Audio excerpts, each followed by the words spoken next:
Home made Cerelac మీ పిల్లలకి ఎంత harm చేస్తుందో మీకు తెలుసా? చాలామంది మదర్స్కి ప్యాక్డ్ ఫుడ్స్ అంటే ప్రిజర్వేటివ్స్ ఉంటాయి, షుగర్స్ ఉంటాయి, అవి అన్హెల్దీ. అదే హోమ్ మేడ్ సెర్లాక్ అయితే కంప్లీట్గా న్యాచురల్, న్యూట్రిషనల్ అన్న మిస్కన్సెప్షన్లో ఉంటారు. కానీ ఈ హోమ్ మేడ్ సెర్లాక్ చేసే ప్రాసెస్లో లైక్ రోస్టింగ్, గ్రైండింగ్, డ్రైయింగ్, ఈ ప్రాసెస్లో one of the most important nutrition like vitamin B అనేది క్షీణించిపోతుంది. 6 months to 12 months of age ఉన్న పిల్లలకి ఐరన్ అండ్ జింక్ అనేవి మోస్ట్ ఇంపార్టెంట్ న్యూట్రిషన్. అవి కూడా ఈ ప్రాసెస్లో క్షీణించిపోతాయి. ఇన్ కేస్ మనం వీటిని ప్రాపర్గా గ్రైండ్ చేయకపోతే పిల్లలకి చోకింగ్ జరిగే ఛాన్సెస్ ఎక్కువగా ఉంటాయి. ఇందులో ప్రాపర్గా రోస్ట్ చేయకపోయినా లేకపోతే ప్రాపర్గా స్టోర్ చేయకపోయినా ఇందులో ఉన్న మాయిశ్చర్ కంటెంట్ వల్ల బేబీకి బ్యాక్టీరియల్ అండ్ ఫంగల్ ఇన్ఫెక్షన్స్ వచ్చే ఛాన్సెస్ కూడా ఉంటాయి.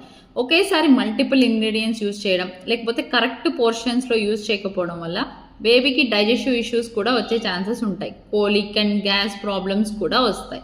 ఇంకొంతమంది మదర్స్ పిల్లలకి ప్యూరీస్ ఇస్తూ ఉంటారు, which is completely A trap. దీనివల్ల బేబీకి చూవింగ్ డిలే అవ్వడం, ఓరల్ మూమెంట్స్ డిలే అవ్వడం లాంటివి జరుగుతూ ఉంటాయి. సో మీ పిల్లలకి హోమ్ మేడ్ సెర్లాక్ చేసేటప్పుడు ప్రాపర్ ప్రాసెస్ని ఫాలో అవ్వండి. అండ్ ప్రతి ప్యాక్డ్ ఫుడ్ అన్హెల్దీ కాదు.